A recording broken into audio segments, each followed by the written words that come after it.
Very, very much. It's great to be here. Only about my third visit to Manchester. I think the other two were when the hacienda was going strong. So I probably don't remember much about Manchester. As you heard Alison say, Todd Lynn is really probably one of our best known, I guess we call him the rock and roll tailor, because the list of celebrities that he's dressed both on stage and off reads like a kind of roll call for the Grammys or the Brits. It's quite an extraordinary career, and it almost came about by chance, and in fact it all really began in Toronto. So Todd, can you tell us how did it all begin? How old were you when you first realized that you wanted to get into fashion? Or was fashion your first choice, in fact? No, I mean, I studied in theatre school to be an actor, first off. And then when I realized that that was quite a hard career, I decided to go into fashion. I didn't really quite understand that fashion was difficult too, but probably not the same. So I started working in theatre in the art department. So and this is in Toronto? This is actually in Ottawa, Right. so where I grew up type of thing. So basically, kind of as a teenager, kind of working in the art department, and on stage a bit, but I was kind of like had more interest in art department, costumes, set design, and all that. And then that's kind of when I decided that I would go to fashion school. So I studied at Ryerson in Toronto, on my BA. And did you start working on videos then, or? A friend of mine who I met when I was at school, who's quite a famous Canadian video director, at the time she was just doing photography, so she would borrow clothes that I was working on in school, kind of projects, one-off pieces, and she would use those for album covers. And that was kind of the beginning of me working with musicians. And then we would, and then eventually when she started doing music videos, that's when I started working on those as well. Right. And meeting people, because a lot of the times the artists, when they're starting, they don't have any connections. So they just needed clothes for stage or performance or videos or album covers. And I would make clothes for them, just And what, starting. were you able to make them at the school, or? Yeah, a bit. Yeah. I was able to have some time in the summer to do that, or I do it at home, or kind of on weekends, whenever I could. Even when I was working, I'd work for various companies, and in the evening and on weekends, I would just do these small projects, whatever came my way. And I realized at that time it was kind of, for me, it was thinking it was a good, advertising opportunity to get your clothes on celebrities. But then it turned actually into a business of its own, and that's kind of how I started, in that it wasn't really about me or my name or anything. It was just about, building this portfolio and working with these kind of amazing artists and people who had vision that kind of opened up my eyes to the possibilities of what you could do creatively. And did they pay you for it, or? Yeah, I mean, not a lot, but basically it was kind of, nothing was really for free. But when I look back on it, I'm actually a bit shocked that, it wasn't that much, and I'm kind of thinking, how did I actually manage to do it? But sometimes you'd actually spend more than what you'd make, but I think the vision in the end was more important than kind of how much, money I was making off of it. It was kind of a passion project at the time. Right. So you finished your BA in Toronto, and then what was the next step after that? I kind of quickly decided that I wanted to move to Europe. Even when I was doing my BA, I had always wanted to study in Europe. And I considered going to Paris to study. And then obviously the furor of St. Martin's was kind of taking over, in terms of the media. And so I decided that I would go to do my MA at St. Martin's. So I did that kind of right afterwards. So did you have any idea if you'd be accepted, or did you just kind of No, fly to London and think, fingers crossed? I told my job where I was working that I had a family thing I had to go to, and I actually hopped on a plane and went to London for about 24 hours. Yeah. I literally arrived in London, went to the interview, and then got back on a plane and came back. And the interview Toronto. was with Louise. Louise Wilson. Yeah, and no one warned me. A feared figurehead, and fashion education. Yeah, but nobody warned me what it was going to be like, so I had no idea. So And I just gather kind of- you took some of the costumes you'd made for Marilyn Manson. I with you. did. I took. I think What that were was, they like? One was a horsehair coat, and she had me put it on in the interview. Yeah, I think. I mean, I spoke to her afterwards, and she said that they thought I had too much experience, that they weren't going to take me on, but they did. So it was, yeah, it was kind of. I think St. Martin's is one of those courses where you would never want to do it again, but you're really happy that you've done it, if that makes any sense. Did you find out immediately that you'd been accepted, or did you find out? Yeah, no, it was They kind of told you straight away. not there, but they sent a letter and it Yeah. arrived like within 5 days. So And then what? You had to pack up everything and move to London. pack up my life and move to London. Yeah, exactly. You know, and then tell everybody I was leaving because I hadn't actually told anybody. What was it like, sort of suddenly, being in London as a fashion student? I kind of knew that actually studying is kind of your best way to start and making your contacts. I think using like the educational system as a platform to learn and to meet people, and that was kind of what worked for me. I mean, I didn't know how it was going to pan out, but I know that by coincidence, I think I was in college for about 3 weeks, and I met Roland Murray, Right. who came to lecture, and then about 6 of us went after and just kind of went out for a drink, and so I got chatting with him, and I bumped into him a few times, and then at one point showed him my portfolio, and then that's how I got to work with him. And that was through a school connection. Right. You know. But just going back to, to sort of studying at Central St. Martin's, did the other students sort of feel, I don't know, threatened by you or in awe of you because, the fact you've been designing, costumes for people like Marilyn Manson? I don't think so, because I think one thing on the MA is that you get so many people from different areas, and quite a few of them they've already had editorial. They've already, been doing things. Some of them have worked for other companies. So I think everybody who goes there brings to the table a different set of skills or a set of, knowledge. So, yeah, you never really feel that one person's better than another. I think everybody is kind of, there's a bit of camaraderie as well. There's competition as well, but it's more kind of everybody kind of working together. And also it is, like I say, it's a lot of times it's people from different parts of the world, so most people are in a new city or a new country, so it's kind of, they just want to make some friends and sort of, find out the ropes about London. How different was the kind of method of fashion education there compared to Toronto? Obviously, one was a BA and you're now on an MA, but Yeah. what was different about it? I think, for one thing, it was art-based. So you're really focused on design. You're focused on, but not only design, but also the history, the process, kind of all aspects of design. Whereas, perhaps, I was more focused on the technical side of things, which was actually really handy, because then I had technical background to be able to make something that I came up with artistically actually make it a reality. Because that's always the big problem, is that you have an idea, but do you know actually how to do it? And I think you mentioned too that you would get old jackets and tear them apart and go. That was kind of a St. Martin's, mentality at the time. Literally, like pulling pieces, a bit like what Galliano used to do, where he'd like throw jackets upside down, and stuff like that. All those old shows. And I think that's kind of, I don't know if it's still like that now, but at the time it was really about that. It was about taking things and tearing them apart, and seeing how. I mean, I think Lee did the same thing with McQueen. It was literally, if you look at those old shows, they're garments that are reconstructed, and I think it's an interesting technique that's probably going to come back now, because I think we're getting a resurgence of all that type of, maximalism identity. And what was Louise Wilson like as a tutor? How would you describe? I mean, I'm sure most of the students here have heard of Louise Wilson. It's impossible to kind of describe her.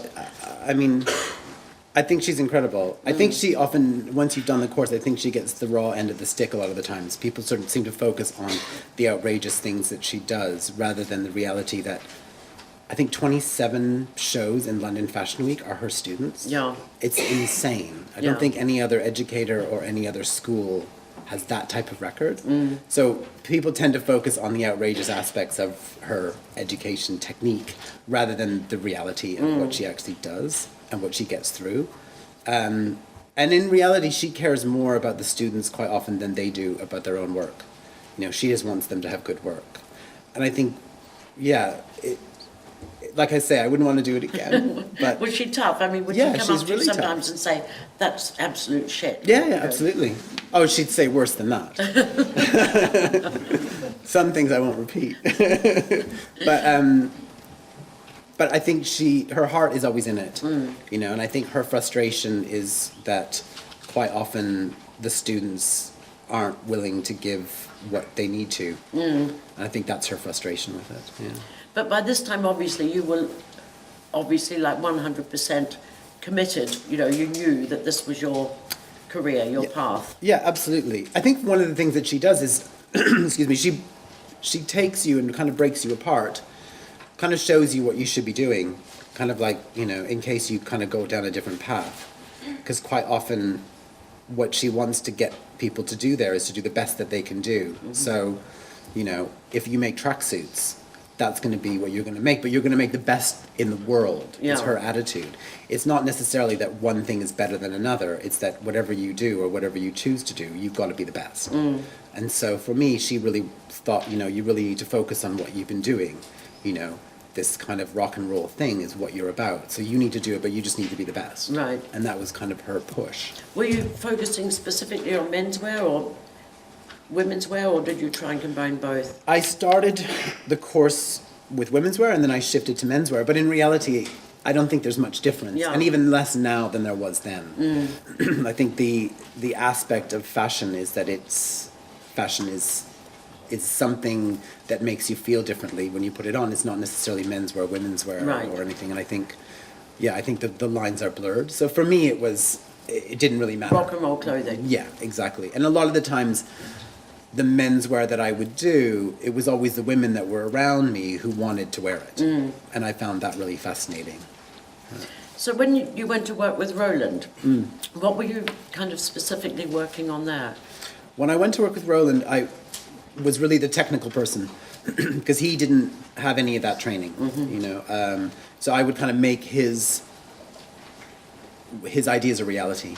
And as the company grew, I was focusing on the leather and the tailoring and the coats and the outerwear and all that aspect, you know, from those shows we were doing in New York. And So were you doing the pattern cutting as well? And pattern cutting, coordinating, Yeah. you know, I was really coordinating the design table for him and for the team and all that. Doing a lot of the cutting myself, which I like to do Yeah. because I think it's very organized. You know, that's kind of the side. And every so often I like to take off a different hat, take the design hat off and just be like regimented and organized and just do the the man with the patterns. scissors. Yeah, exactly. So you would have probably stayed with Roland. And Yeah, as you know, like a lot of these businesses, there's things that go wrong, and he lost his name, he left the business, in fact, most of us did. Just before that happened, I'd said that I wanted to run the menswear division, which they were about to launch, which they didn't do in the end. I know he did it on his own. yeah, I'd spoke to the managing director and said that that's what I wanted to do, and they were really keen to do that. He could walk on the catwalk, he could do the interviews, but it could be like my project. In the end, that didn't happen because that company kind of went down a different path. Yeah. Exactly. Thank God he's okay now. Basically, that's when I started doing my own label, because at that point it was either I go and assist someone else, which I think would have been very difficult, and Roland didn't even know what he was going to do. yeah. He wasn't sure whether he'd have backing or a name or anything. So you launched your own label. How much money did you have to do this? I had £5,000. Like, that was kind of it. That was all you had in the That was world? all I had. And that was basically kind of what various people owed me, and I was able to scrape that together. So £5,000 is not nothing. It's quite good. I mean, Yeah. people have done it for less. Yeah. But still, I think in a higher end of fashion, £5,000 isn't actually a Yeah. lot. So where did you set up your first studio? It's just, I mean, it's still in the same place, Yeah. actually. So it's in South London, in Bromley, kind Right. of, you know, where David Bowie's from. But not exactly the sort of beating heart. No, it's not the beating heart of London fashion at all. But I think the great thing about now is that you don't have to be anywhere in specific. You know, it's quite easy for me to work from there. It's quiet as well. I kind of don't need distractions because Yeah. I'm bad with distractions. I'll get nothing done. So all this time, though, you'd still been doing occasional pieces Yeah. for rock stars, pop Yeah. stars. Yeah, I mean, I would, even when I was working with Roland, I would go out on tour for, you know, 3 weeks here or 2 weeks there, or like, you know, just sort of wherever I was needed to go and do stuff. If it was on most tours, you have to go and do the rehearsals, so wherever the rehearsals were, or I do like the big cities. So I do like New York or LA. London was easy because I was here, you know, and just sort of, so I would just kind of pop in and out, doing whatever Yeah. needed doing. So after Marilyn Manson, kind of you know, that was the first sort of really Yeah. big, you know, kind of rock star you worked with.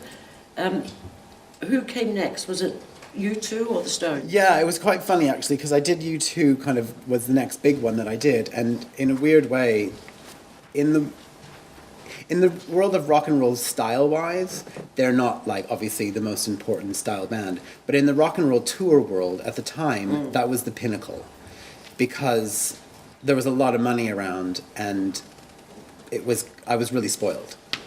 I mean, I worked really hard. Well, the private jet? The private jet and all that The stuff. limo. I worked really hard though. I don't think it wasn't just all fun and games, but Well, you yeah, had a sewing machine in the back of the limousine.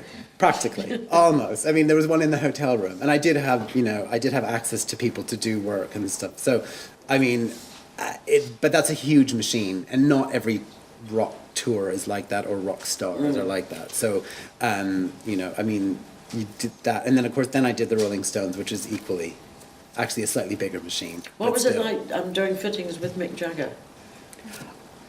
He's amazing. Yeah. I mean, they all are. I mean, I've been very, very lucky. Like the only ones I've had bad experience with are the ones I don't talk about. Yeah. So people don't know those ones. But there's been very few, and in general, there's a bit of a buzz from all that you get. But I think the other thing too is that it is a lot of hard graft. I mean, it's long, long, long days. Because although they start the rehearsals at 4 p.m, I start my day at 8 a.m, Yeah. and I usually finish at 1 or 2 a.m, and try to get a bit of sleep before I have to do it again. So, Did they give you the ideas, or it's a bit of you can both. draw? I get a theme from them. I work with their stylist or work with them. It's kind of a collective. So you get a theme, and then I would draw up what I thought things should look like. I mean, they're coming to me for a reason, because they want something that is like me, Yeah. like what I do. But then it has to fit into their world. So it is kind of, and also if you look back, you know, this idea that they are like the idea that they are all changing their image all the time. In reality, they don't. Yeah. If you look very, very closely, you can see that all those artists, there's common threads that run through everything that they wear. So it's just kind of getting your head into their world and then understanding how they operate and what they need. I mean, things for stage are very, very different than fashion Things things. that- yeah. Yeah, I mean, things have to last longer, they have to move, and they need a lot of duplicates. So, yeah, it can be, you know, it can be 20 of the same piece Yeah. that needs Was to it be all done. kind of like sort of word of mouth? Yeah, You know, like it's a from small Marilyn Manson world. to U2 to the Stones to It's a very, very small world, and the people who work in those worlds know who you are, type of thing. So you just sort of get the thing. And really the stylist side of things, I mean, you probably know, there's a handful of stylists who work on Yeah. these things. There may be 20, you know, at any one given time that are like the top stylists. And yeah, they get to know you, and then they come to you when they need that type of product. Yeah. But away from sort of that whole kind of rock and roll scene, London Fashion Week, how did that kind of kick off for you? Well, I kind of like, I mean, I'm a real believer that fashion shouldn't be like an exclusive type of thing. I think it needs to be that everybody should be able to participate in it. And I knew that what I was doing for these celebrities, that people wanted it. I think that was the catalyst for it. And so that was kind of me wanting to start some sort of a business that I could actually use the publicity from that to actually create other product. And so that was an important thing, that these things be able to, be available to other people. And it was 2006, wasn't it, that you launched your first? Yeah, September 2006. I did the first show. Right, and that was women's and men's, or? It was, to believe it or not, it was mostly men's. Yeah. And there were six women's looks. Yeah. And I had to add the women's looks because I wasn't allowed to be part of New Gen without women in the show, if you can imagine. Yeah. And so I had to do the women's looks to get the funding that they gave me for that. And I would, and I literally, that was when I decided that I was just going to shrink the samples to fit the women. And so there were only 6 looks in the show that were women. Weirdly enough, it went on style.com at the time, which there were only 6 looks. And yet it was a whole show of men, and they put all the looks out, which was quite odd. Right. And the women's were sold a lot, just on those few looks. Which was the first sort of big order that you got? Well, Net-a-Porter. Yeah. That was kind of like big. In fact, it was a little bit of a fight because they all want exclusivity. Everybody wants exclusivity when you launch a brand. So when you launch a brand, if you ever are in the position to do that, be careful of that type of approach, because what they want to do is lock you into something that can actually cut off other opportunities. Everybody wants exclusivity on a product. And that can be quite damaging for a young designer. I think it can be, because it doesn't necessarily mean that they're going to make more money off it or that you've got a better, platform. Yeah. I think the reality is that new brands, it doesn't matter who you are or how much publicity you've gotten, are very difficult to sell. Yeah. And I think some of the stores who say they've got a brand and they've sold out, I think they're lying. I think they're just saying it because it helps perpetuate things. Yeah. It's very, very difficult to sell a new brand, I mean, the buyers that came after that first show, was it because, they knew that you'd done stuff for Mick Jagger and Bono and Janet Jackson, etc.? Yeah. Or There was a lot of that. I think there was a lot of hype at the time. And also, it was kind of the beginning. I mean, that was the beginning of London Fashion Week starting to take off. Yeah. Because that was my first show. That was Christopher's first show. Chris Kane, you mean? Yeah. I mean, it was kind of, I think, if you look back, that was probably the moment that it just started. And I was very lucky to be part of that. It was just, that was the moment where London Fashion Week was just about to take off and become this incredible thing that it is. So when you look back now, do you think, the sort of rock and roll stage, tour aspect, was that a help or a hindrance, or? I think it was a help. I think also it gave my brand an identity, which is so important. And I think also what I've learned over time, and actually speaking to other designers, which is great, because in London we're all friends. Almost all of us. And it's really nice that we can talk to each other at events or whatever. We don't see each other all the time, but we can actually get advice from each other, or, I'll phone up people about factories. They'll phone me about suppliers. It's quite a nice kind of gang. But it is kind of, it's... Sorry, what was the question? Whether or not, the whole sort of rock and roll connection, when you look back, was it really a help, or do you think it perhaps pigeonholed you? Sorry, it was but anyways, it was that identity that you need. Yes. And I think also when you look at other brands that have these harsh, real, pigeonholed identities, that is what makes them work. And I listened to an interview with Rick Owens not that long ago. I think it was an old interview, where he had actually said one of the most difficult challenges he has to deal with is actually sticking to his brand. Right. And not listening to what people are telling him to do. In other words, not listening to the media saying it's the same thing. Yeah. Because his bank account says he's doing the right thing. And it's not necessarily that you need to always change. Yes, I mean, I know that you as a journalist want to go and see something exciting when you go and see a show. But a business has to thrive on other things. Yeah. The best reviews at a show do not guarantee a great sales season. And the worst reviews do not mean you're going to sell nothing. It's very, very separate. Press versus retail. Yeah. There's a connection on some levels, But I think in the core of it, it's retailers are looking for product that they can sell. Because I know after Chris Kane's show at London Fashion Week just last week, some people said, oh, because it's very commercial. And Chris said, listen, It's a business. it's a business I'm running. You Absolutely. know? I've got to sell clothes. Yeah. And in reality, as much as we would all love to do couture, extravagant, amazing shows, they don't make money, you know? And I think it's kind of like you have to bridge the gap. I think you do have to create something that's of interest for people to write about, because when you're coming to see something, our responsibility is to give you something that you can make commentary about. Yeah. At the same time, we've got people that we need to sell product to, and I think it's yeah, exactly. But I think you're on the, you know, kind of quite fortunate position because it's really kind of razor sharp tailoring, quite androgynous, and yes, it's got a rock and roll edge, but that's just the sort of thing that a lot of people actually want to wear anyway. Yeah. I mean, they may not want it in gold or silver or leather with fur, but if you do it in, you know, in a black wool or a navy wool, you know, with a hint of silver fleck in it, it will sell. Exactly. And I think that's the other thing too, is that it's not, I don't have to make clothes for everybody. That's the most important thing to remember. It's not like trying to do this mass market selling. I mean, that's what high street is for. Or, you know, different brands, or like global huge brands that have to cater to different markets. I mean, I can quite cater to my specific niche of the market, and there's a lot of them out there.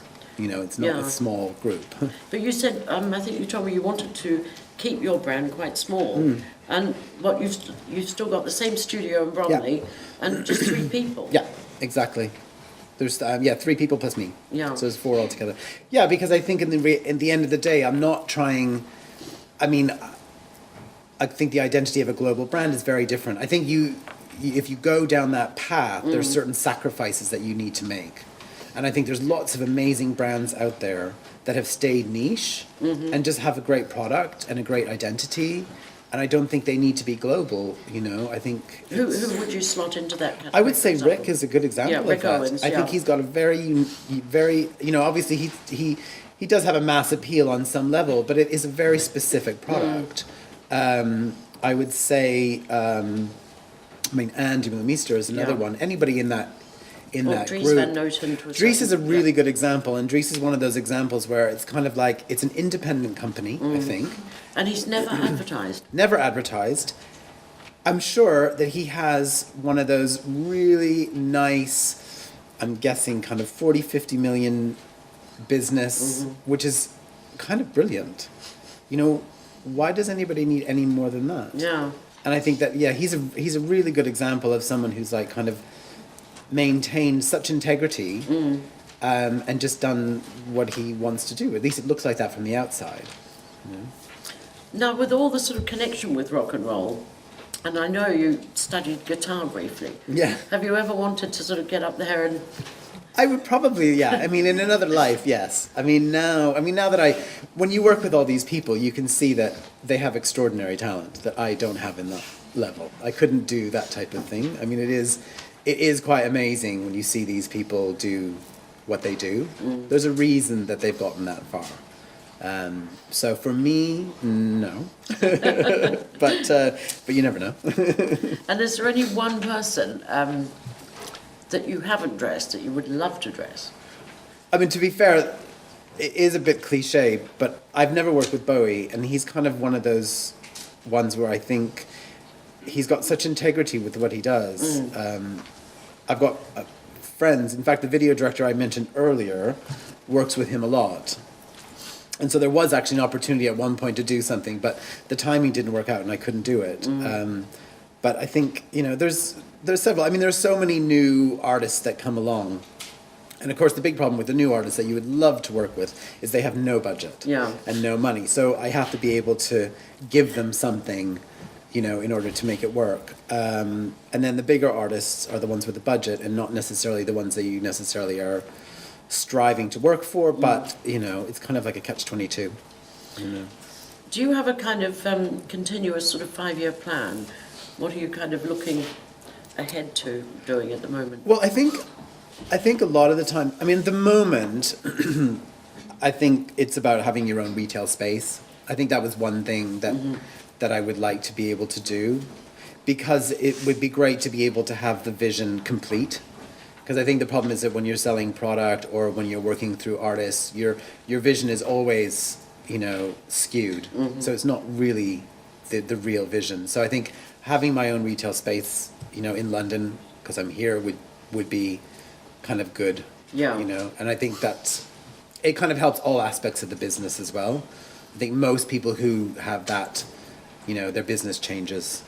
Completely. And there's a lot of people, I think, that are starting that now. I know Roxanda is, and Christopher is. Yeah, Christopher's opening a shop later this year. Victoria Beckham's opening one. And Victoria as well, and Roxy as well. Yeah. So there's lots, it's, I think, now that, knock on wood, this recession seems to be,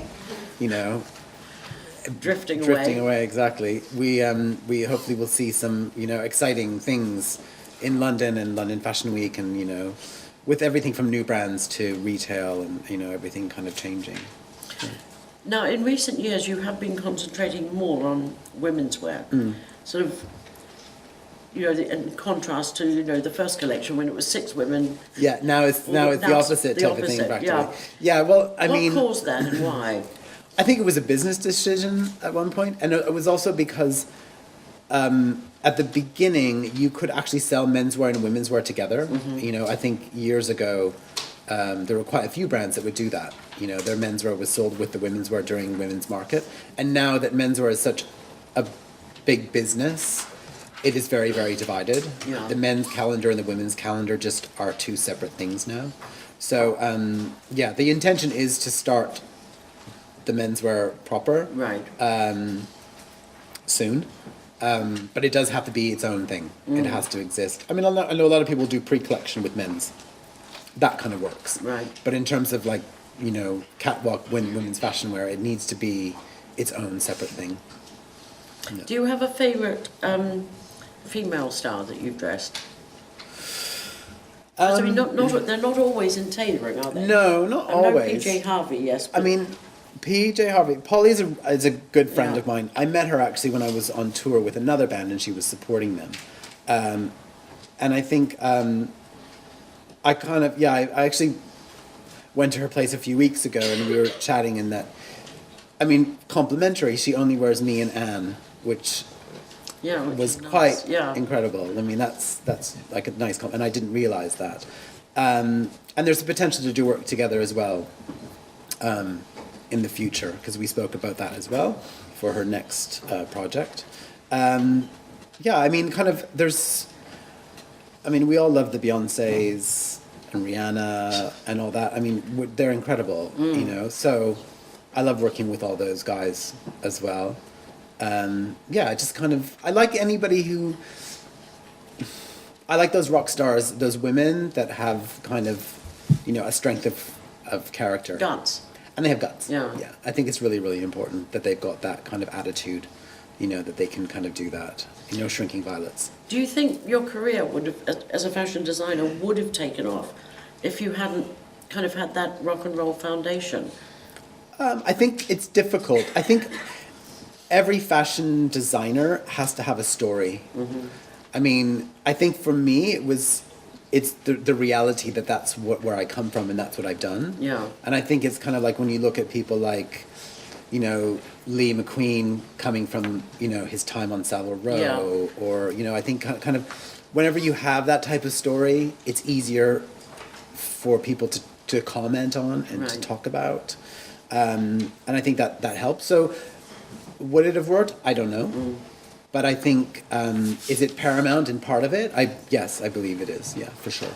Do you think it's necessary for all students studying fashion to end up with their name on a label? Do you think that's the sort of be-all and end-all of a fashion education? No, I think that's kind of one of the biggest things I've got, because I do a little bit, I'm an external examiner for Kingston University, so I know Alison from doing that. And one of the biggest comments that I make is that quite often in fashion schools, students, their end goal is to be a fashion designer or to have their own label or their own brand.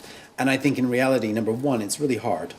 It's harder than you think. And unless you've got that passion, that passion that you can work almost 24 hours a day, 7 days a week. For very little. For very little money. It's not, there's no glamour in that at all. You know, I mean, the bits of glamour that I get to experience are so few and far between. It's not worth doing the work just for that. But I think there's lots of opportunities in this industry where, you know, they're just working on anything from pattern cutting to fabric buying to research, merchandising. There's so many other opportunities that people don't realize, and I think that, you know, if schools start to sort of show them these other aspects of the industry that they can do without having to, it's not just about having my name on a label. I was the same as everybody else, and that's what I wanted when I started. And then when I started to work, I was quite happy not doing that, quite happy kind of being in the background, being part of it. And then this is by happenstance that I'm here, you know, doing my own label now. It wasn't necessarily that that kind of goal went away. But I think it's really important that people understand that there's many other interesting things to do in the fashion industry that are not about having your own brand and your own label. It's not necessarily about that. Plus, the world's really small. You'd be surprised that, I'm sure you know as well, that you know some of the people who work at brands who are not the head designer, who are very, very pivotal in what they do. I mean, I know that some people that have worked for big brands, and sometimes they've actually designed the collection. Yeah. You know, not every time, but I mean, I won't name names, Yeah. but they are there. So just because you're in the background doesn't mean that you've got less of an input or, you know, less of a playing role in the industry. There's They lots of often other say opportunities. that half the, or more than half the design teams at Louis Vuitton, Donna Karan, or virtually any label you care to name are British fashion graduates. Yeah, I mean, that's the other thing too. I mean, I think you'd be, I mean, I don't know what the statistics are, but it's probably some insane number Yeah.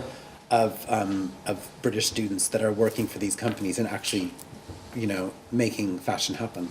And also making a bit more money without the worry That's of the other being thing. criticised Exactly. for The hours 6 will months' work. the hours will still be long, but at least you'll have a paycheck. Yes. One last question before we start on our Q&As, Todd. What music do you listen to when you're designing? Or It depends on what frame of mind I'm in. I mean, I do like a lot of everything. I haven't heard them. Yeah. It's so literally, I mean, yeah, I mean, you name any of the, you know, some of the artists I've worked with as well, but yeah, I mean, it literally spans the gamut. So it could be anything from something that's new to something that's old. You know, I might throw on PJ Harvey one day, I might throw on Patti Smith, I might throw on Royal Blood, I mean, there's lots. There's not one sort of track that, if you're kind of, like, you get not like a writer's block, but a sort of, and think, oh God, you know, put that on. That always. I don't have one track. It's all about a frame of mind, though. It's kind of like what mood I'm in. So sometimes I will actually put on something, yeah, that kind of, that has that rock and roll edge. Yeah. You know, that really like sparks something in me, you know, that can really like get me going and get me thinking about the characters that I'm working with. Because really that's what it is. When you're doing a collection, you're thinking of a character. And so I need to get into the mindset of that. But then when I'm having to like do mathematical equations about patterns, it can't be something too loud because I can't concentrate. That's probably when you need Bach. Yeah, exactly. Todd, thank you very, very much. Oh no, thank you.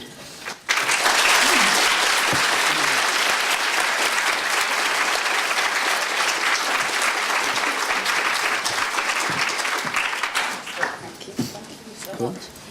We've just got time for a couple of questions. We're running over time. Oh God, sorry, we've been No, we're rabbiting not on. complaining. Fantastic. Absolutely. Has anybody got a question they'd like to ask? Question to you both. Apart from fashion, what is the most creative aspect of what you do in life? You first. Well, for me, I'd say cooking or gardening. Yeah, I mean, I guess for me, it's kind of like just all the thinking that I do outside of fashion. So I think you never really get away from that creative side of things. So literally, I mean, I could spend days going to galleries or just sort of absorbing other things that even I'm not even going to use in what I do for work. They're just kind of like opening up my mind and that. So I think, yeah, reading, like absorbing information, you know, that's kind of, I guess I kind of do that all the time. You know? I think I was hoping Todd was going to say that he's a secret Strictly Come Dancing fan. He's excellent at the foxtrot. I wish. I don't think Hillary's very secret about her passion for Strictly. There's one over there, I think. Oh, My question is for Hillary because it's yourself, Susie Mankins, and Diane Sawyer that really inspire me. What advice would you give someone who wants to really go into journalism? The best piece of advice you'd give someone who wants to go into fashion journalism? right. First thing is, do not rely on a smartphone. Invest in a notebook and a pen and practice sketching and taking notes because they will stay in the brain. And above all, be accurate. Check your facts, check your spelling, and do a bit of historical research because it'll make for a much more informed piece of writing rather than just holding up a smartphone and saying like, ignore, like, ignore.